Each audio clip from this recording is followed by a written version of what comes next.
Salam semuanya, puji Tuhan. Perkenalkan, nama saya Farel Sibarani, masih kenal ya? Luar biasa. Saudara yang terkasih dalam Tuhan Yesus, tema bulan ini jadilah sesuai dengan kehendak Tuhan. Saya belajar waktu tahun 1998 di salah satu gereja di Pondok Kopi, itu seorang gembala ketika khotbah, dia bilang begini di akhir khotbahnya, Bapak Ibu jemaat Tuhan, seringkali dalam doa, kita selalu memaksa kehendak kita, betul ya. Dan gembala ini bilang begini, mulai hari ini belajar, ketika kita berdoa, akhiri dengan satu kalimat, jadilah sesuai kehendak-Mu Tuhan. Nah, itu saya sampai sekarang masih saya terapkan. Saudara, kita ingin belajar dari salah satu tokoh. Tokoh ini luar biasa, karirnya cemerlang. Tapi ada satu kekurangan yang menjadi bagian dari hidupnya yang bisa kita pelajari dari tokoh ini. Kita buka dari 1 Raja-Raja pasal 19 ayat 1 sampai 18. 1 Raja-Raja 19 ayat 1 sampai 18. Sudah, saya akan membaca buat kita. Ini agak panjang, mari kita ikuti ayat demi ayat, karena alurnya ini kalau kita tidak ikuti maka kita akan kebingungan dan ketinggalan. Begini bunyi firman Tuhan.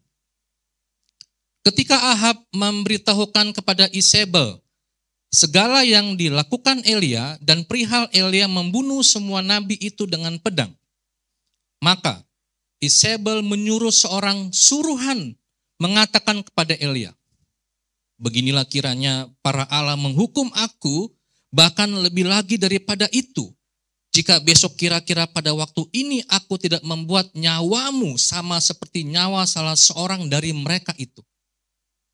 Maka takutlah ia, lalu bangkit dan pergi menyelamatkan nyawanya. Dan setelah sampai ke Berseba, yang termaksud wilayah Yehuda, ia meninggalkan bujangnya di sana. Tetapi ia sendiri masuk ke padang gurun, sehari perjalanan jauhnya, lalu duduk di bawah sebuah pohon arar. Kemudian ia ingin mati, katanya, cukuplah itu. Sekarang ya Tuhan, ambillah nyawaku, sebab aku ini tidak lebih baik daripada nenek moyangku. Sesudah itu ia berbaring dan tidur di bawah pohon arar itu, tetapi tiba-tiba seorang malaikat menyentuh dia serta berkata kepadanya, bangunlah, makanlah. Ketika ia melihat sekitarnya, maka pada sebelah kepalanya ada roti bakar dan sebuah kendi berisi air. Lalu ia makan dan minum, kemudian berbaring pula.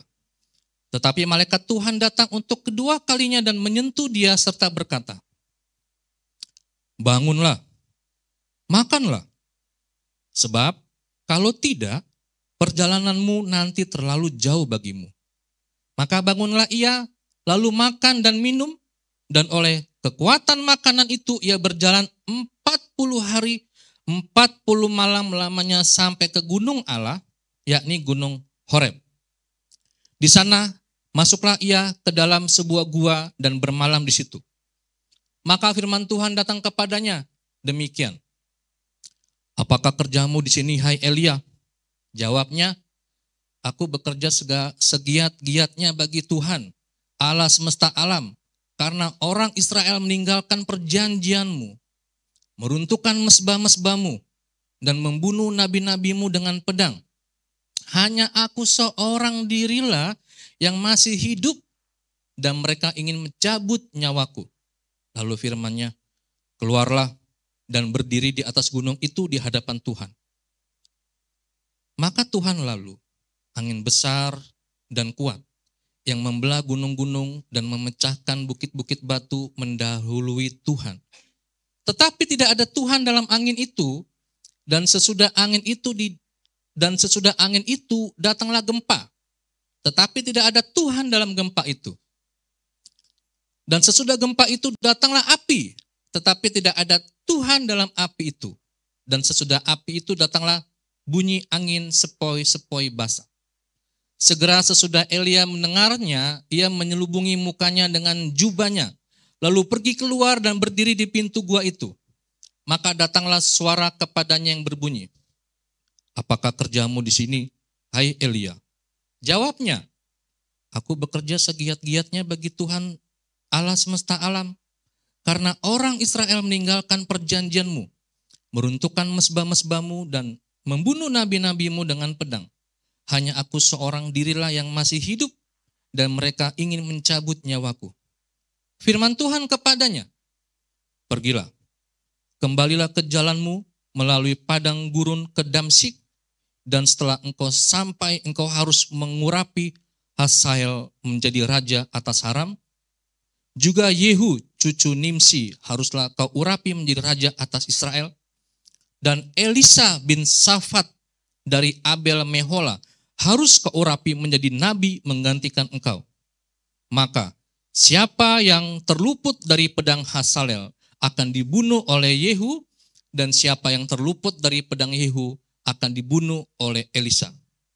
Tetapi aku akan meninggalkan 7.000 orang di Israel, yakni semua orang yang tidak sujud menyembah Baal dan yang mulutnya tidak mencium dia. Puji nama Tuhan. Saudara, luar biasa ya.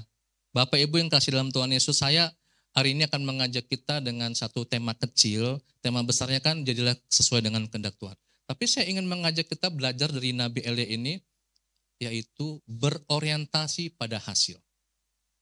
Bapak Ibu yang kasih dalam Tuhan Yesus, saya mau bertanya, semua kita pasti punya idealisme. Betul ya? Masing-masing pasti punya idealisme. Tahu arti idealisme ya? Satu keinginan yang ingin dicapai dalam diri kita. Suami punya idealisme, istri punya idealisme, anak-anak juga punya idealisme. Itu fine-fine saja, tidak masalah. Semua kita punya keinginan. Kalau kita belajar dari Nabi Elia, kita lihat dulu hasil karyanya Nabi Elia itu sungguh luar biasa. Pertama, Nabi Elia adalah nabi yang sangat terkenal dalam Alkitab karena dia adalah salah satu dari 2 manusia yang dicatat dalam Alkitab yang tidak melewati kematian. Bapak Ibu bisa membuka nanti di dalam 2 Raja-Raja 2 ayat 1-11. Ini pertama. Yang kedua, dia juga dikatakan nabi yang akan muncul menjelang datangnya hari Tuhan yang dahsyat. Maleakhi 4 ayat 5.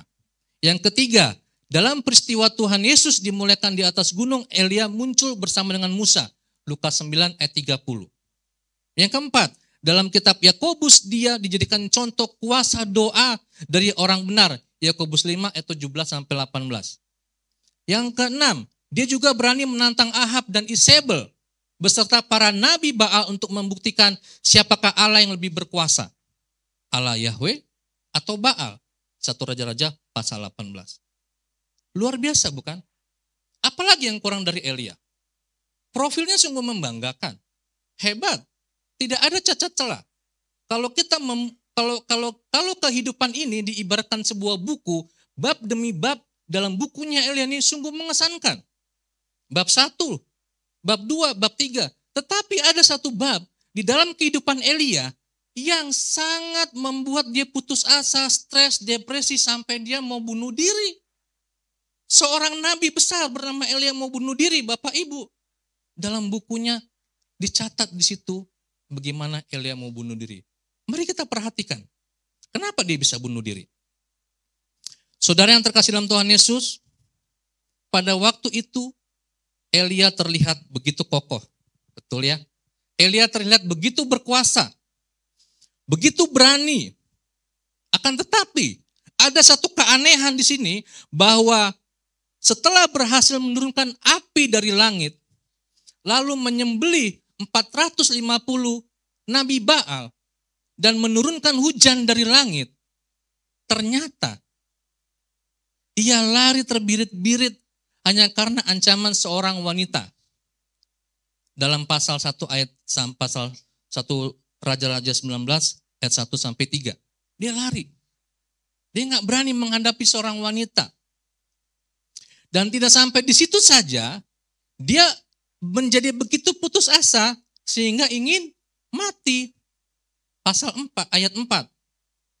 Saudara yang terkasih dalam Tuhan Yesus, mengapa Elia yang begitu luar biasa dalam bab-bab bukunya, di akhir bab dalam bukunya, Ia justru mengalami perubahan yang begitu mengherankan dan sangat tidak masuk akal. Di mana keberaniannya yang telah ditunjukkan di Gunung Karmel itu. Di mana kehebatannya yang telah ia buktikan. Menyembelih 450 Nabi Baal, itu nggak sembarangan. Satu orang menghadapi 450. Belum tentu Bapak Ibu bisa melakukan hal seperti itu.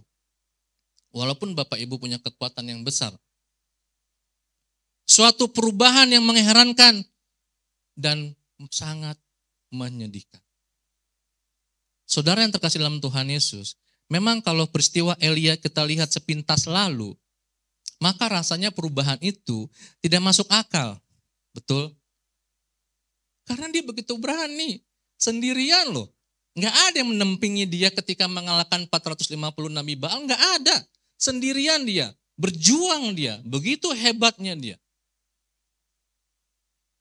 Tetapi, kalau kita mau sungguh-sungguh menyelami dan mau mengerti pergumulan Elia, maka kita juga akan mulai merasakan bahwa apa yang terjadi pada Elia, kemungkinan besar juga akan terjadi pada kita kalau kita ada pada posisi itu. Apa yang dialami oleh Elia, sebenarnya juga dialami oleh hampir semua nabi-nabi dalam perjanjian lama. Saudara, seperti yang kita ketahui, salah satu tugas seorang nabi adalah untuk membawa bangsa Israel kembali kepada Allah Yahweh. Ini salah satu tugas nabi. Elia tahu persis akan tugas itu. Dia ngerti. Bahkan dia merasa sudah bekerja segiat-giatnya bagi Tuhan. Ayat 10 dan diulangi di ayat 14 dikatakan dua kali yang sama. Dia memastikan, aku ini sudah melayani dengan baik, nggak pernah datang terlambat. Apa yang kurang dalam diri saya? Betul ya? Berarti Elia merasa bahwa dia sudah sungguh-sungguh dalam pelayanannya. Atas pernyataan Elia itu, Tuhan tidak pernah membantah. Berarti Tuhan tahu persis hati Elia. Elia yang bersungguh-sungguh melakukan tugas yang dibebankan Allah kepadanya itu. Elia sangat yakin bahwa Tuhan menyertai dia. Dan dia yakin pasti akan menang. Ini Bapak Ibu harus perhatikan. Keyakinan Elia begitu sungguh luar biasa. Dan memang akhirnya dia menang. Dan dengan jelas berhasil membuktikan bahwa memang Allah Yahweh adalah Allah yang benar dan Allah yang hidup. Saudara yang terkasih dalam Tuhan Yesus. Tetapi Elia merasa bahwa tugasnya gagal total. Mengapa demikian? Elia berpikir bahwa kalau, nah ini dia Bapak Ibu ya, mari kita simak ya. Ini salah satu kunci kegagalan Elia. Mari kita perhatikan kunci ini. Elia berpikir bahwa kalau Ahab dan orang Israel melihat mukjizat yang dahsyat itu. Mukjizat apa tadi? Api dari langit turun, ya kan? Betul ya, 450 Nabi Baal habis di tangan dia, Tuhan memberikan kekuatan pada dia, pokoknya banyak mukjizat. Elia berpikir bahwa kalau Ahab dan orang Israel melihat mukjizat yang dahsyat itu, mereka semua pasti akan datang berbondong-bondong menyembah Allah Yahweh kembali. Ini dia satu kesalahan, satu keliruan yang Elia hadapi dan dia tidak menyadari itu. Tetapi apa yang terjadi Bapak Ibu? Ternyata Ahab dan orang Israel tetap tidak mau bertobat. Akhirnya apa? Elia kecewa, putus asa, depresi, mau bunuh diri, dan lain sebagainya. Terlalu idealis. Betul ya? Tidak salah idealisnya Nabi Elia. Tidak salah. Karena dia merasa kalau peristiwa yang dahsyat itu tidak mampu membawa umat Israel kembali kepada Yahweh, apalagi yang dapat dilakukannya? Benar juga sih. Saya sudah berjuang berusaha membuktikan kepada jemaat Tuhan, kepada gembala bahwa saya bisa melayani dengan baik. Idealis. Saya membuat satu rancangan, satu program yang baik. Idealis. Tapi kita lupa. Kita tidak menyerahkan semuanya pada kehendak Tuhan. Kita serahkan itu kepada kehendak diri kita. Sama dalam pekerjaan juga begitu Bapak Ibu. Ini satu kekeliruan dalam bab di mana dalam bukunya Elia ini yang menjadi sorotan utama. Dia lupa bahwa dia tidak menyerahkan total kepada Allah Yahweh. Bapak Ibu yang terkasih dalam Tuhan Yesus, hasil yang baik dalam pelayanan tentu akan membuat kita lebih bersemangat. Betul ya? Siapa sih yang gak semangat? WL tadi.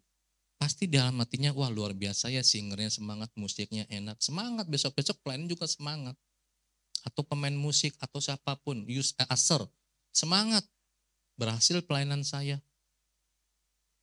Lebih yakin bahwa Tuhan sedang menyertai kita. Lebih yakin bahwa kita sedang dalam jalan yang benar yang dikenan Tuhan. Gitu ya.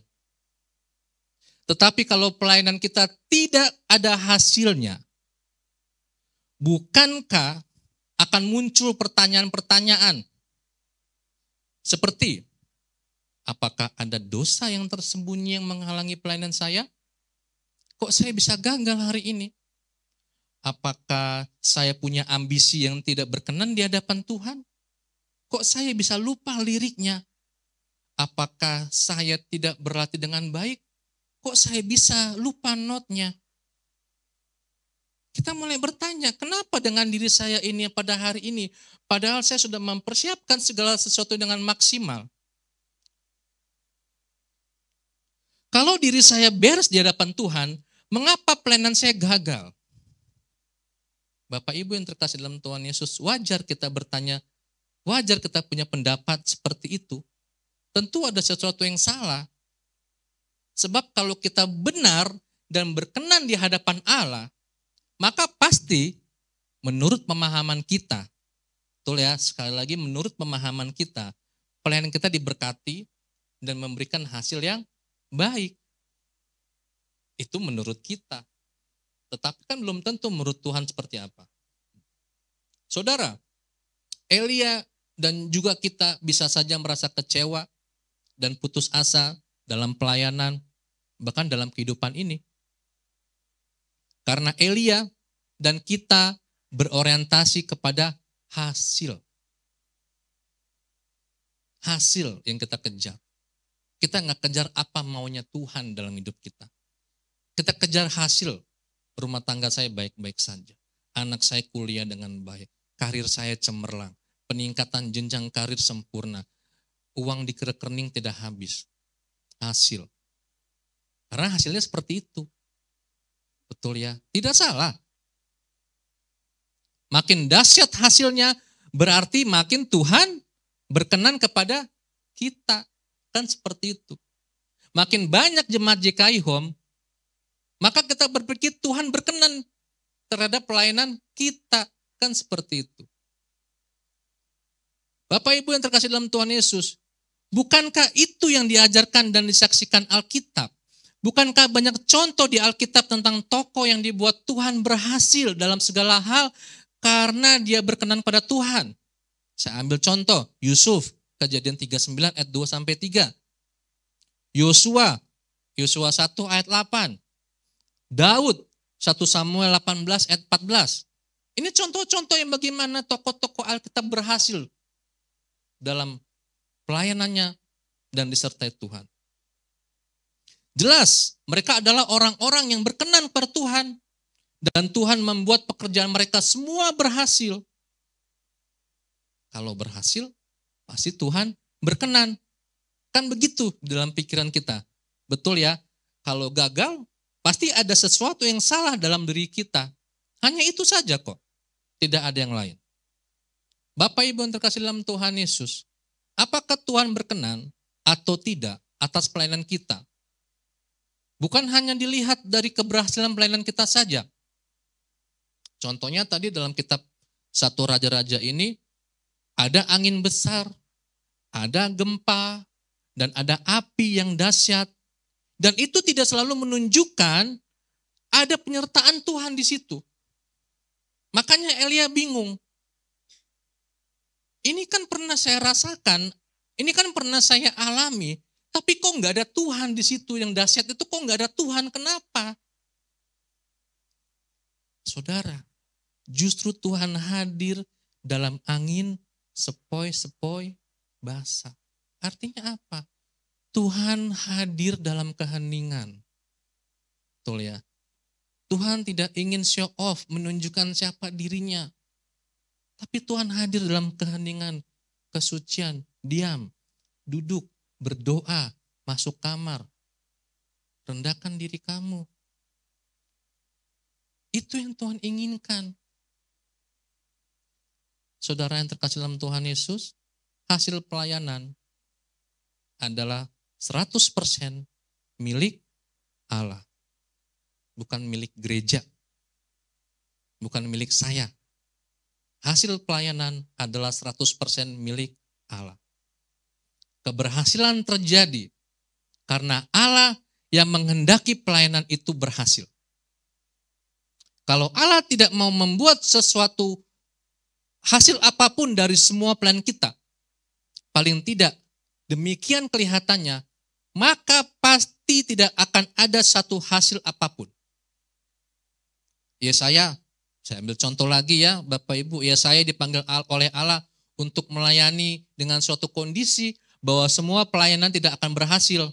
Yesaya 6 ayat 10-11. Bayangkan bagaimana frustrasinya Yesaya. Dia tahu bahwa semua nasihatnya, Yesaya tahu bahwa semua khotbahnya, semua peringatannya, bahkan semua ancamannya tidak akan didengar oleh orang Israel. Yesaya tahu itu. Khotbah Yesaya baru berdampak ratusan tahun kemudian setelah dia mati. Namun apa yang terjadi? Dia tetap harus terus-menerus selama berpuluh-puluh tahun bernubuat dan mengkhotbahkan khotbah yang itu-itu juga. Tetapi pelayanannya kelihatan nol besar. Gereja kita sudah 6 tahun. 6 tahun, betul ya Pak ya? 6 tahun ya. Benar ya? Benar gak sih? Setahu saya sih 6 tahun. Sebagai gembala, pasti kan Pak Iron punya ekspektasi yang besar kan? Betul gak? 6 tahun loh. 6 tahun masa gini-gini aja, kan pasti berpikir, kenapa 6 tahun begini-begini aja. Tapi kembali kita melihat, apa sih mau Tuhan bagi JKI Home? Apa sih mau Tuhan bagi gedung ini, bagi gereja kita? Apa maunya Tuhan? Sehingga Tuhan sepertinya orang itu datang silih berganti. Kayak main bola, ada pergantian pemain. Pergantian pemain, pergantian pemain. Tidak ada yang tetap. Tidak apa-apa, tidak ada masalah. Siapapun yang datang akan dilayani dengan sebaik mungkin. Saudara yang terkasih dalam Tuhan Yesus, ingat Allah tidak pernah mengajarkan pelayanan yang berorientasi pada hasil. Kalau hasil menjadi ukuran dikenan oleh Allah atau tidak pelayanan kita, maka di dunia ini ada banyak jutaan orang yang tidak percaya, yang sangat-sangat dan sangat berhasil dalam hidupnya. Betul ya? Banyak orang yang gak kenal Tuhan berhasil. Nah, Bapak Ibu yang kasih dalam Tuhan Yesus, kalau kita harus melayani, biarlah itu karena Allah menghendaki kita melayani. Pelayanan yang berorientasi pada hasil sangat berbahaya. Saya pernah punya teman, dia didoakan, kemudian dia ditabiskan menjadi pengurus gereja. Dia bangga sekali, dia senang sekali. Ini kisah nyata. Dia sudah membuat satu program besar selama 5 tahun. Luar biasa, bayangkan persiapannya. Dia sudah belajar manajerial, dia sudah belajar macam-macam. Tetapi di tengah perjalanannya semua gagal total. Ketika ada orang biasa, saya katakan orang biasa menasihati dia, Pak, Bapak serahkan sama Tuhan gak semuanya itu? Maksud lo apa? Lah kan gue berdoa tiap hari. Iya Pak, saya tahu. Tapi coba Bapak evaluasi diri dulu deh. Kenapa Bapak gagal? Apakah semua program Bapak diperkenan Tuhan atau tidak? Kan itu kuncinya. Dia sakit hati. Sampai tadi dia diajak ngomong bertahun-tahun cuma gara-gara teguran itu. Dia tidak menyadari bahwa itu sebetulnya satu gambaran yang luar biasa bagaimana Allah menegur seseorang lewat orang-orang biasa. Betul ya Bapak Ibu ya. Saudara yang terkasih dalam Tuhan Yesus, ada banyak bahaya yang akan dialami oleh Elia ketika Elia berorientasi pada hasil. Yang pertama adalah Elia menjadi putus asa, merasa dirinya tidak diperkenan Tuhan, dan merasa ditinggal Allah. Ketika hasil pelayanan tidak berhasil seperti yang dia harapkan, Elia putus asa, sama seperti kita dalam hidup ini. Saya sudah merencanakan sesuatu supaya berhasil hidup saya. Saya bekerja segiat-giatnya, saya belajar, saya menghadapi segala sesuatunya, saya mempersiapkan diri dengan baik, saya bangun jam 4 pagi, saya tidak konsumsi gula, tidak mengkonsumsi karbohidrat berlebihan, badan saya sehat, kuat, dan sebagainya. Tetapi semuanya mentok, tidak ada peningkatan. Ternyata apa? Orientasi dia pada hasil. Dia tidak berorientasi bagaimana maunya Tuhan. Putus asa, kecewa. Banyak orang seperti ini. Yang kedua, bahaya yang kedua adalah ketika hasil pelayanan begitu luar biasa. Ingat Bapak Ibu ya, nah ini dia kebalikannya. Ketika hasil pelayanan begitu luar biasa sehingga manusia merasa bahwa dia mampu melakukan segala sesuatu. Bahkan merasa lebih dari orang lain. Dan akhirnya jatuh dalam dosa kesombongan. Ini yang kedua. Kita tidak menyadari ini. Kita hebat sebagai worship leader. Kita hebat sebagai pemain musik, sebagai penari. Tetapi ada kesombongan, hati-hati Bapak Ibu. Akan muncul kesombongan dalam diri kita kalau kita tidak bisa mengontrol pikiran kita. Saya kan hebat gitu ya. Saya kan kuat. Mana ada yang bisa menandingi saya dalam membaca Alkitab. Mana ada yang dapat menandingi saya dalam pemahaman firman Tuhan. Disitulah celah kejatuhan kita Bapak Ibu. Tanpa kita sadari. Makanya saya seringkali marah-marah sama mahasiswa STT. Disiplin. Ayo jangan kendor, disiplin. Tetap. Disiplin. Ayo bangun pagi. Orientasi pada Tuhan. Kita mau melayani jemaat. Kita mau melayani gereja. Kadang-kadang juga saya putus asa sama kayak Elia. Cuma saya kembali lagi, biarlah kehendak Tuhan yang jadi. Kapanpun nanti mereka akan berubah. Biarlah Tuhan yang merubah, bukan saya yang merubah. Betul ya Bapak Ibu ya. Saudara yang terkasih dalam Tuhan Yesus. Elia merasa kecewa dan putus asa karena merasa gagal menunaikan tugas yang diberikan oleh Allah kepadanya. Tetapi Allah mengasihi Elia. Allah tidak ingin Elia terus memiliki konsep yang salah dalam pelayanannya. Maka Allah datang kepada Elia dengan pertanyaan yang menusuk ke dalam hati Elia. Pertanyaan pertama, apa kerjamu hai pelayan? Kata Allah. Kira-kira itulah yang dikatakan Allah. Allah ingin Elia memeriksa hatinya apakah dia sudah melakukan tugas pelayanannya dengan benar. Pada ayat 10 dan ayat 14 merupakan ungkapan kekecewaan Elia bahwa walaupun dia sudah berusaha sekuat tenaga, tetapi dia tidak menghasilkan hasil yang baik sama sekali.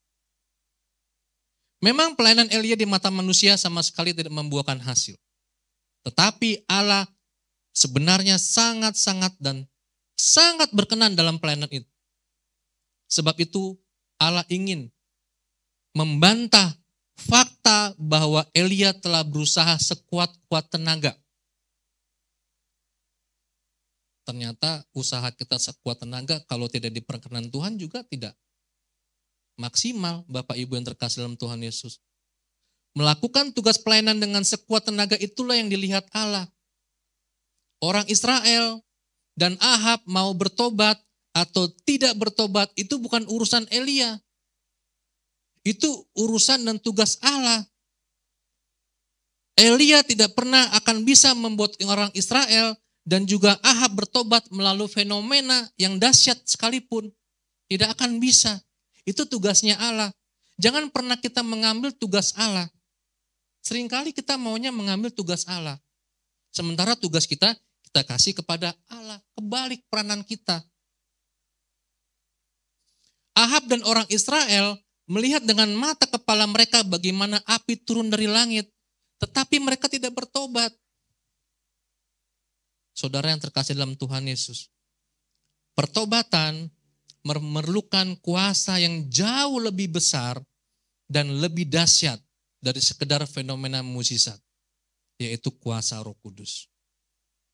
Tanpa Roh Kudus, sedahsyat apapun, fenomena itu tidak akan pernah dapat dirasakan oleh seseorang untuk datang kepada Tuhan. Betul ya. Tanpa Roh Kudus, pelayanan kita di gereja ini tidak akan menghasilkan dampak apapun bagi jemaat Tuhan. Karena apa? Kita mengandalkan diri sendiri. Saya bisa. Ya, saya hebat.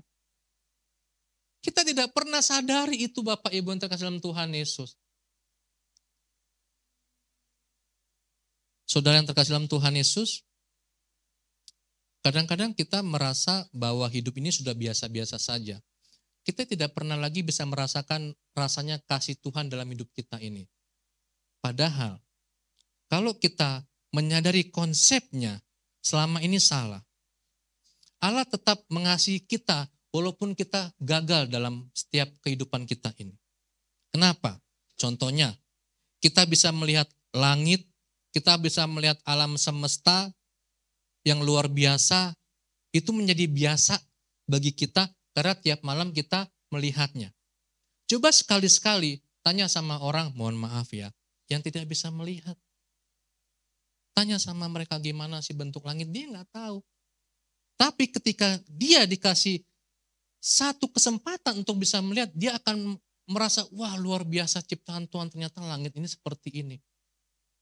Contoh kedua, kita ketika bangun tidur, masih bisa bernafas, tubuh masih lengkap, tidak ada yang sakit. Seringkali kita jarang bersyukur. Karena apa? Karena itu sudah terbiasa. Itulah yang harus kita nikmati. Coba seandainya ketika kita bangun tidur satu bagian setengah tubuh kita tidak bisa bergerak. Kita bingung sama sekali, kenapa tubuh saya tidak bisa bergerak? Nah, saudara yang terkasih dalam Tuhan Yesus, Allah itu sungguh mengasihi kita semua. Gagal atau tidaknya, mari kita lihat orientasi kita pada apa. Kadangkala kita merasa diri kita begitu penting bagi pekerjaan Tuhan. Sehingga kita merasa bahwa tanpa kita sepertinya Allah tidak dapat melakukan apa-apa lagi. Betul ya. Kita merasa seperti itu. Padahal Tuhan bisa memakai semuanya. Elia merasa bahwa tinggal dia sendiri yang ada di pihak Allah. Kalau dia gagal, maka siapa lagi yang dapat melayani Tuhan? Itu yang ada di pikiran Elia. Elia tidak tahu bahwa Allah masih punya 7.000 orang yang dapat dipakai oleh dia dan masih setia kepadanya. Pada ayat 18. Allah lebih dari mampu untuk melakukan semua rencananya walaupun hanya dengan orang yang sedikit. Bahkan andai kata tidak ada satu orang pun yang setia kepadanya, Allah sendiri masih lebih dari cukup untuk melakukan semua rencananya dalam dunia ini. Bukankah alam semesta ini dijadikan Tuhan hanya melalui firman-Nya? Saudara yang terkasih dalam Tuhan Yesus, kita tidak perlu memikirkan hasil pelayanan melebihi apa yang dapat kita pikirkan.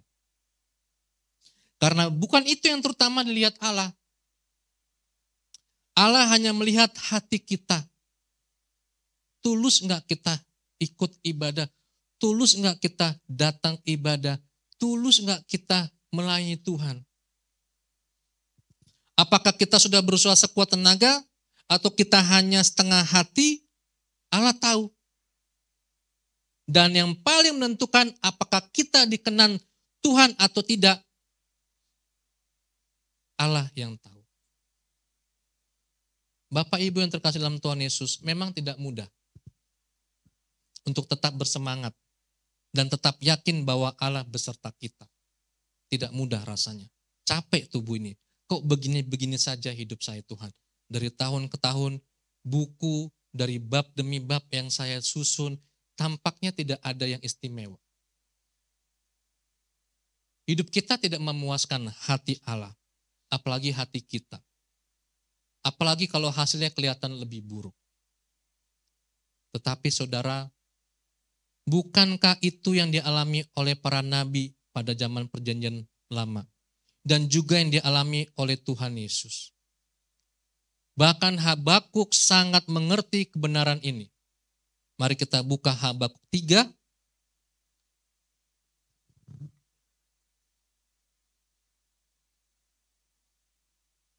Habakuk 3 ayat 17 sampai 18.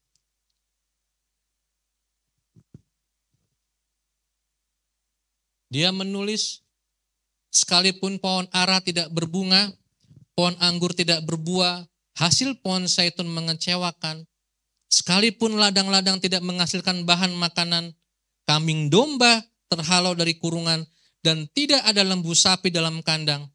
Namun, aku akan bersorak-sorak di dalam Tuhan, beria-ria di dalam Allah yang menyelamatkan aku.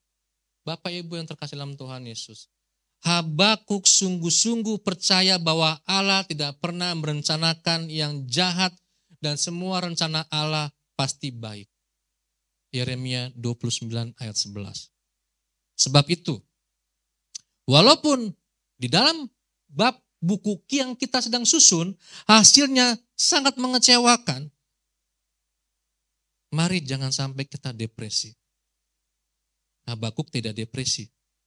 Karena orientasi Habakuk bukan pada hasil, tetapi orientasi Habakuk adalah apakah Allah menyertai atau tidak.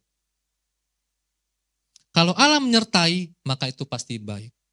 Walaupun mungkin sekarang Habakuk tidak mengerti. Saudara, mari kita belajar kembali untuk menutup bulan April ini dalam tema besar, jadilah kehendak Tuhan. Mari kita ubah orientasi kita. Serahkan semua bab-bab dalam buku yang akan kita tulis kepada Allah yang Maha Kuasa. Karena Allah lah yang tahu akhir dari bab yang ada dalam buku kita itu seperti apa. Biar akhirnya firman Tuhan pada pagi hari ini mengingatkan kita kembali Bapak Ibu. Kita belajar bahwa Tuhan, saya masih banyak kegagalan saya Tuhan. Masih banyak kekecewaan saya Tuhan. Tapi tolong mampukan saya supaya orientasi hidup saya bukan pada hasil, tapi bagaimana saya mengerti dan memahami kehendak Tuhan dalam hidup ini. Mari kita berdoa.